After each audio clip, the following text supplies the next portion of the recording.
So to some of you, this may be a little bit new. To some of you, you may be well aware, but banks are watching you, and they're watching you very closely. We're going to take this on a non-conspiratorial level and discuss how they're watching you, what they're looking for, how you can use this to your advantage, and why you will want to use this to your advantage. In this video, this is JP from Blueprint for Prosperity, helping you to increase your net worth through relationship banking, maximizing your borrowing capacity, the proper use of life insurance, and the ownership of real estate. Like the video, subscribe to the channel. I'm uploading content on a daily basis to help you customize your blueprint for prosperity. So it's out there. The cat is out of the bag. Banks are watching you. And the bigger the bank, the stronger the infrastructure, the more technology they have, the more they're watching you. They're studying and analyzing your every move within their institution, and even outside of it if they have access.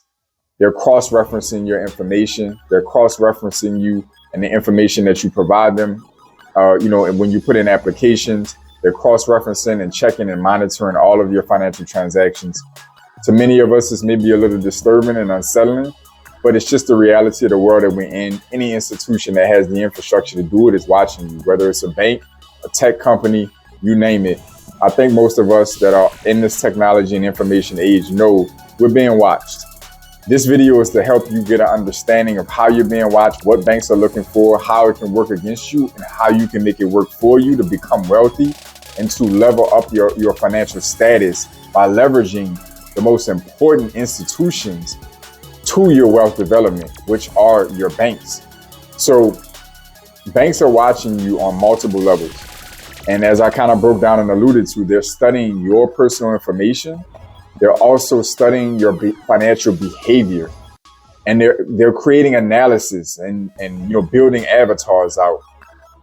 This is giving them the information they need to protect themselves and to profit. This is going to include determining if you are a fraudster, a criminal, determining if you're a high or low profit customer, determining the value of your banking relationship. They're looking at all of this and all kind of nuances in between. I'm sure banks are also leveraged for, investigations in various different ways. Banks are in the middle of, tax, circumstances when you owe back taxes, or, the IRS probably leverages banks. Let's say it that way. So it's no secret that you're being monitored. Not every institution has the technology and the means to do this on a deep level, but for those reasonably, mid-sized to larger institutions that do, you're being watched. So we understand, again, banks are trying to protect themselves and they're trying to profit. So you can use this to your advantage. How do you do that? The way you put this into your advantage is by painting a picture with your behavior, with your information, legitimately, of course. You want to present yourself to the bank as stable, trustworthy, and profitable. Why do you want to do this? Because doing so is going to allow that institution to trust you and to want to work with you further. And in order to work with you further, they're going to provide you more value. They're going to provide you more access to your money. They're going to provide you conveniences, personalized service, and greater opportunities to profit. They're going to invest more of their infrastructure and resources into you as a client. And this is where the door opens up for you to become highly successful in your financial journey. You want to avoid looking suspicious and coming off anywhere near the realm of a fraudster or unprofitable to an institution. What's a couple small examples of how you can end up looking this way and how banks might respond to you? You having very infrequent and erratic transactional behavior is one of those ways that a bank can start to flag you. And this can be a serious problem. Because what happens, especially if you're a legitimate customer who just doesn't know any better and you're financially behaving erratically just out of ignorance, your money can end up locked up, literally frozen. with nothing you can do about it. You can go into a bank branch and hoop, holler, yell, cuss, threaten. At the end of the day, if you come off to a financial institution as risky or suspicious, they have absolute authority to freeze your money and hold it as long as they see fit. In most cases, you want to avoid this like the plague. And examples of this may be depositing money that is, coming from other people, like depositing checks for family members or friends or even strangers, not paying attention and endorsing checks improperly. I've seen clients that are sending 5 and 6 figure wire transfers frequently and, sending it to borderline suspicious places, or maybe sending it overseas to countries that, the United States doesn't have great relationships with, sanctioned countries and things of that nature. I've seen clients who have been trying to make investment moves, wiring money, and because it's a large lump sums and they've been doing erratic transactions and not focused on their banking relationship properly, I've seen a client in particular who was trying to make a crypto investment for over $200,000. His money was frozen. He missed out on that investment, missed out on the money, and it took him days to get access to his funds again. He missed out on a lot of money and a lot of opportunity. Needless to say, he was infuriated.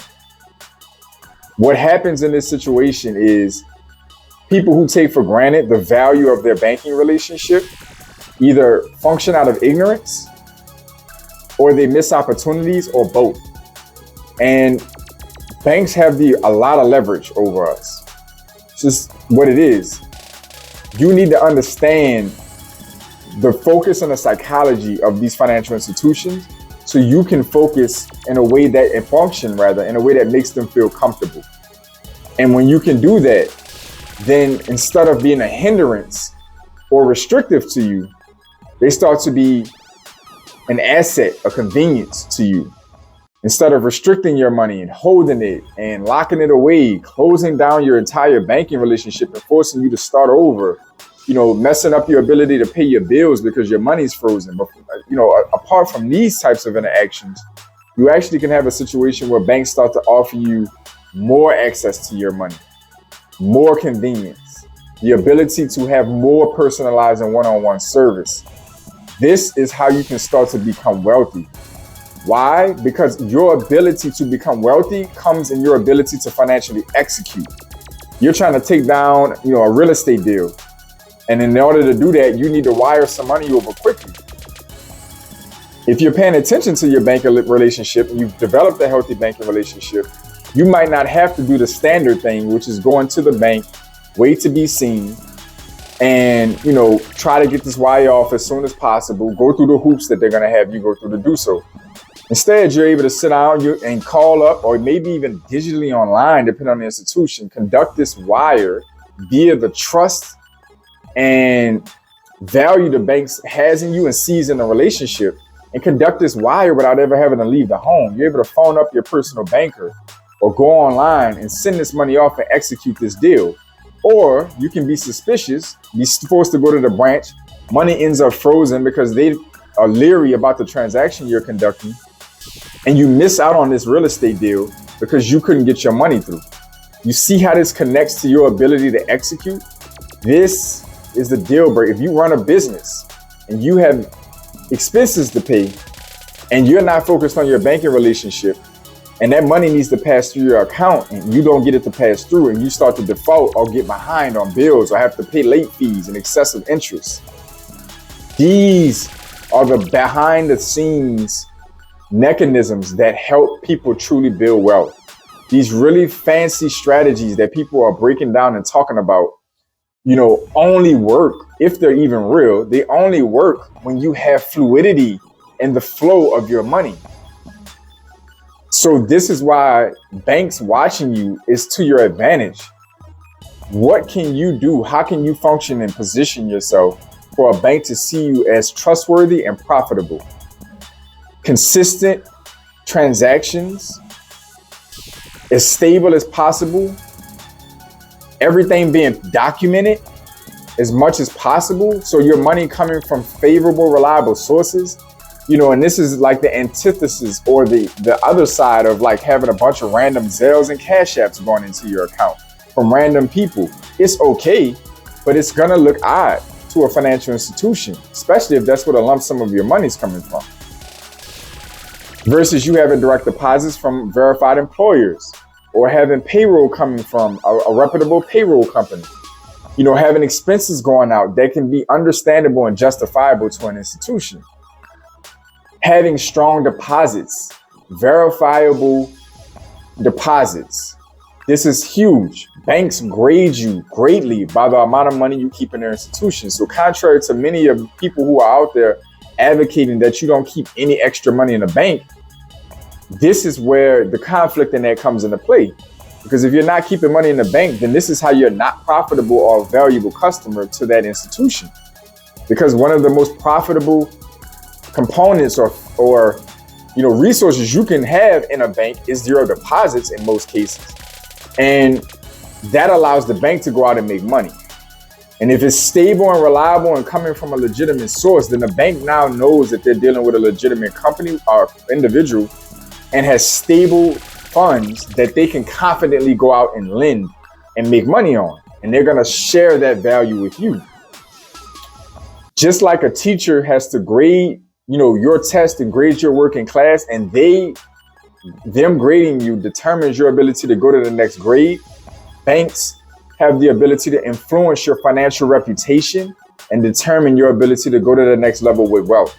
If a bank marks your credit score, if they mark your check systems, your banking background, if they mark that negatively, that's going to hinder you. They shut down your banking relationship due to fraud and suspicion.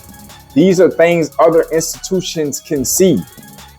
And once they can see that, then if that credible bank doesn't want to deal with you, most other credible banks will be skeptical or outright not interested. This is how you end up financially deprived and you end up poor. You end up, restrained and castrated financially. On the other end, if you show strong relations with banks, and the way this is shown is through your check systems and through your credit report. You have high limit credit cards, you have mortgages and auto loans. You have all of this excess capital where banks are trusting you with. Other institutions are going to say this must be a profitable individual and a trustworthy individual. I want to do business with them. We want to do business with them. This is where you can start to build wealth. This is when you want to invest in the stock market, real estate, crypto. You want to build high limit credit so you can invest in business and other assets. This is the glue. This is the foundation to that coming to fruition. Building strong relationships with your banks, through your financial behavior, and through having a strong reputation, verifiable information. This is where you can start to build the foundation to building wealth. Banks are watching you and you can leverage it. Don't get conspiratorial. Don't get distracted. Don't try to hide from the banks. Don't do mattress money. Don't try to dive into some digital coin trying to hide from the system. Banks are not going anywhere. Their power is not going to go anywhere. You need to learn to work with them. You need to learn how to profit from the trust by building trust with financial institutions, by building profitability for financial institutions. When you can master the skill set of how to behave financially, being verifiable, being identifiable, being legitimate, this is where wealth can be exponential for you, because your money is going to flow like water. And you can capitalize on opportunities because the banks are going to also extend their money to you at the cheapest rates and the best terms, giving you the high quality lending experiences you need to go out and capitalize on opportunities. Banks are watching. Put it to good use. I wanted to bring this information to you because I know it will be valuable. As always, I want y'all to stay focused, stay in motion. I'll see y'all soon.